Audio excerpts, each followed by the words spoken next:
Hello everyone, कैसे हैं आप सब। आज का जो टॉपिक जो है हमारे डिस्कशन के वो है इंटरनेशनल अफेयर्स। तो पूरे हफ्ते के इंटरनेशनल अफेयर्स के ऊपर जो करंट अफेयर्स आई है उन सभी के बारे में हम आज के इस वीडियो में डिस्कस करने वाले हैं, जो कि आपके एग्जाम पॉइंट ऑफ व्यू से बहुत ही इंपॉर्टेंट है और जो भी आप कॉम्पिटिटिव एग्जाम्स के लिए प्रिपरेशन कर रहे हैं उन सब के लिए भी बहुत ही फायदेमंद होगा। तो इस वीडियो को जो है अंत तक ज़रूर देखिएगा और अभी तक अगर आप लोगों ने हमारा चैनल सब्सक्राइब नहीं किया है तो प्लीज़ सब्सक्राइब कर लीजिए और साथ ही साथ बेल आइकन भी दबा दीजिए ताकि आपको अगला नोटिफिकेशन मिल सके। तो चलिए आज का डिस्कशन शुरू करते हैं।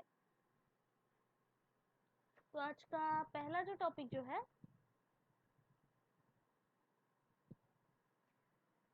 केवल 11% कम आय वाले देश की अपना डाटा जो है खुला रखा है WDR 2021 के रिपोर्ट के अनुसार। तो ये उसी से रिलेटेड टॉपिक है। तो अभी विश्व बैंक समूह द्वारा जारी world development report 2021 data for better life WDR 2021 के अनुसार जो है दुनिया भर के अधिकांश देश एक ओपन डेटा नीति से दूर भागते हैं। इसमें कहा गया है कि केवल 11% कम आय वाले देशों ने जो है खुला के रूप में एक लाइसेंस वर्गीकरण उपलब्ध कराया है और महिलाओं और लड़कियों के डेटा में जो अंतराल जो है वो रिपोर्ट में ये कहा गया है कि महिलाओं और लड़कियों के डेटा में जो है अंतराल गंभीर थे, जो कि संयुक्त राष्ट्र के SDG लक्ष्यों में 54 लिंग विशिष्ट संकेतकों यानी कि 90% में से केवल 10 उपलब्ध थे। तो ये उसी से रिलेटेड टॉपिक है।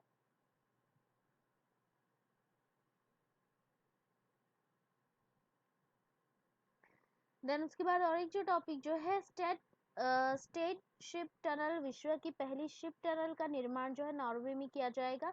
तो विश्व की पहली ship tunnel state ship tunnel का निर्माण नॉर्वे में किया जाना है, जो कि सुरंग नॉर्वे के तथा वेट प्रायद्वीप में पहाड़ों के नीचे चलेगी और जहाजों को जो है स्टड वेट समुद्र पार करने में मदद करेगी। इसका निर्माण जो है नॉर्वेजियन कोस्टल एडमिनिस्ट्रेशन द्वारा किया जाएगा और पुल पर जो है काम 2022 में शुरू होगा और 2025 से 26 तक पूरा होने की उम्मीद है। तो ये उसी से रिलेटेड टॉपिक है। देन उसके बाद जो और एक टॉपिक है कोविड-19 में जो है भारत की GDP लक्ष्य जो कि $5 ट्रिलियन को जो है 3 साल यानी कि फिस्कल ईयर 2031 टू 32 तक बढ़ा दिया गया है BOFA सिक्योरिटी रिपोर्ट के अनुसार। तो bank of America BOFA security report के अनुसार जो कोविड-19 महामारी में फिस्कल ईयर 29 से 30 से अभी वित्तीय वर्ष 2021 से 32 तक जो है 3 साल से तीसरी सबसे बड़ी अर्थव्यवस्था बनने के भारत के जो महत्वाकांक्षी लक्ष्य को जो है पूरा करने में देरी होने की उम्मीद है। अर्थात भारत सरकार ने जो है 2030 तक जो है $5 ट्रिलियन अर्थव्यवस्था बनाने का लक्ष्य रखा है। और अभी महामारी 2020 तक जो है भारत के सकल घरेलू उत्पाद का 15.7% मुंडन करा चुकी है और फरवरी 2020 में जो है जारी IMF के विश्व आर्थिक आउटलुक के अनुसार जो है भारत दुनिया की 5वीं सबसे बड़ी अर्थव्यवस्था है। तो ये उसी से रिलेटेड टॉपिक है।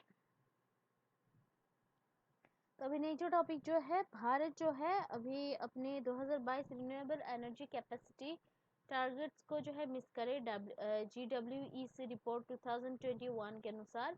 तो अभी ये उससे रिलेटेड है। तो global wind energy council GWEC द्वारा जारी ग्लोबल विंड रिपोर्ट 2021 के अनुसार जो है भारत कई बाधाओं के कारण जो है अपने 2022 अक्षय ऊर्जा क्षमता लक्ष्य यानी कि 175 गीगावाट री 2022 तक जो है 100 गीगावाट सोलर, 60 गीगावाट विंड और 10 gigawatt bio energy, 5 gigawatt small hydro उसको जो है मिस कर सकता है। और बाधाएं जो है भूमि आवंटन, ग्रिड उपलब्धता, डिस्कॉम की पावर डिस्ट्रीब्यूशन कंपनीज की आवर्ती, वित्तीय अस्थिरता, निविदा डिजाइन और पावर परचेस एग्रीमेंट, पवित्रता और अन्य जैसी चीज से लेकर है। तो ये उसी से रिलेटेड टॉपिक है। अभी नेक्स्ट जो टॉपिक जो है, प्रधानमंत्री नरेंद्र मोदी ने जो है अभी बांग्लादेश की 2 दिवसीय यात्रा की है। तो भारतीय प्रधानमंत्री नरेंद्र मोदी ने बांग्लादेश की प्रधानमंत्री शेख हसीना के निमंत्रण पर जो है 26 से 27 मार्च 2021 तक जो है बांग्लादेश का दौरा किया है। और बैठक के दौरान जो है पीएम मोदी ने अभी इस तरह के प्रमुख कार्यक्रमों में भाग लिया कि जैसे कि बांग्लादेश की स्वतंत्रता का स्वर्ण जयंती समारोह इवेंट में जो है PM Modi guest of honour थे। और मुजीब वर्षो जो कि बांग्लादेश के पिता की जन्म शताब्दी का जो उत्सव है बंगबंधु शेख मुजीबुर रहमान, उस पर भी भाग लिया उन्होंने। और अभी भारत और बांग्लादेश के बीच जो राजनयिक संबंधों की स्थापना है उसके 50 सालों का उत्सव, उनमें इन्होंने भाग लिया। तो ये उसी से रिलेटेड टॉपिक है। तो अभी नेक्स्ट जो टॉपिक जो है, निर्मला सीतारमण ने जो है न्यू डेवलपमेंट बैंक 2021 के बोर्ड ऑफ गवर्नेंस की 6th जो वार्षिक बैठक में जो है भाग लिया है। तो 30 मार्च 2021 को केंद्रीय वित्त मंत्री निर्मला सीतारमण ने जो है नई दिल्ली में वीडियो कॉन्फ्रेंस के माध्यम से 2021 को नई विकास बैंक यानी कि एनडीबी, जिससे पहले ब्रिक्स विकास बैंक के रूप में जाना जाता है, उनके बोर्ड ऑफ गवर्नेंस की 6th जो वार्षिक बैठक में जो है भाग लिया है। और महामारी के कारण जो है वार्षिक बैठक एक आभासी यानी कि वर्चुअली इसको किया गया था। और वार्षिक बैठक का जो थीम जो था, new development paradigms the evolution of infrastructure. और प्रतिभागी जो थे इसमें अभी ब्राजील, चाइना, रशिया और दक्षिण अफ्रीका के गवर्नर और अल्टरनेट गवर्नर्स थे। तो ये उसी से रिलेटेड टॉपिक है।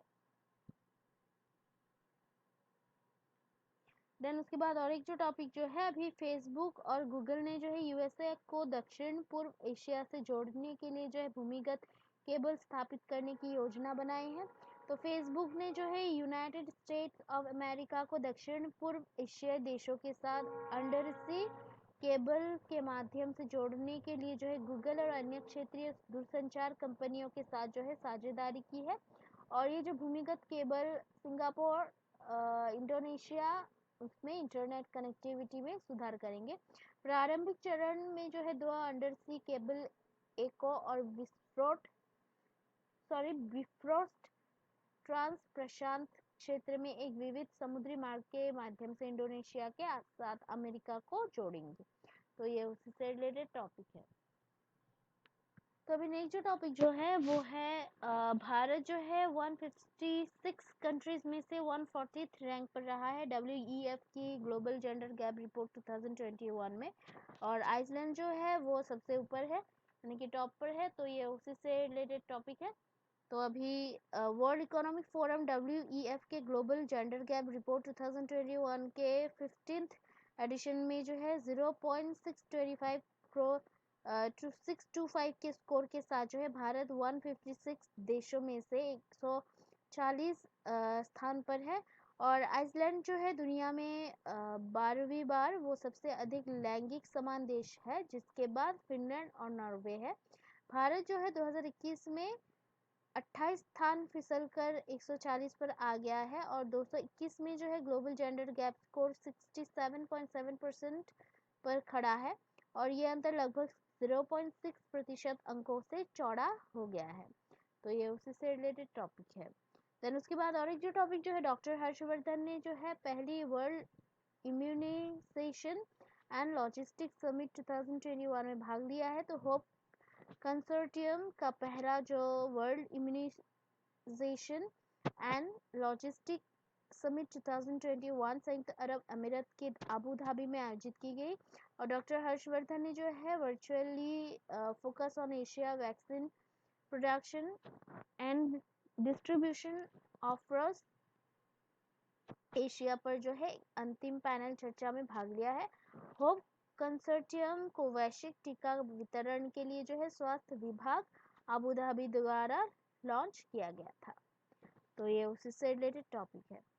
देन उसके बाद और एक जो टॉपिक जो है EM डॉक्टर एस जयशंकर की ताजिकिस्तान की यात्रा के बारे में ये है। तो अभी विदेश मामले के जो मंत्री जो है डॉक्टर एस जयशंकर, उन्होंने 30 से 31 मार्च 2021 तक जो है अपनी आधिकारिक यात्रा के तहत दुशांबे, जो कि ताजिकिस्तान की राजधानी है, वहां पे पहुंचे। और वो जो है ताजिकिस्तान के विदेश मंत्री सिरोजुद्दीन मुहरिद्दीन के निमंत्रण पर ताजिकिस्तान का दौरा कर रहे हैं।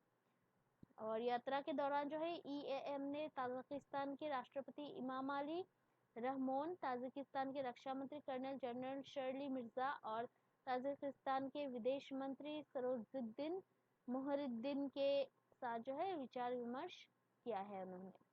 तो ये उसी से रिलेटेड टॉपिक है।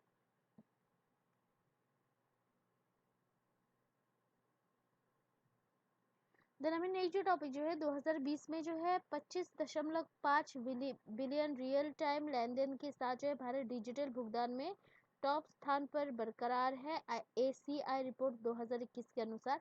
तो एसीआई वर्ल्ड वाइड और ग्लोबल डाटा द्वारा लॉन्च किया गया prime time for real time 2021 report के अनुसार 25.5 बिलियन लेन देन के साथ जो है भारत 2020 में डिजिटल भुगतान में अभी अधिकांश वास्तविक समय के लेन देन वाले देशों की सूची में सबसे ऊपर है। और इसके बाद जो है चाइना है 15.7 बिलियन के साथ, और दक्षिण कोरिया जो है 6.0 बिलियन के साथ स्थान का इस पर उसका स्थान रहा है। तो ये उसी से रिलेटेड टॉपिक है।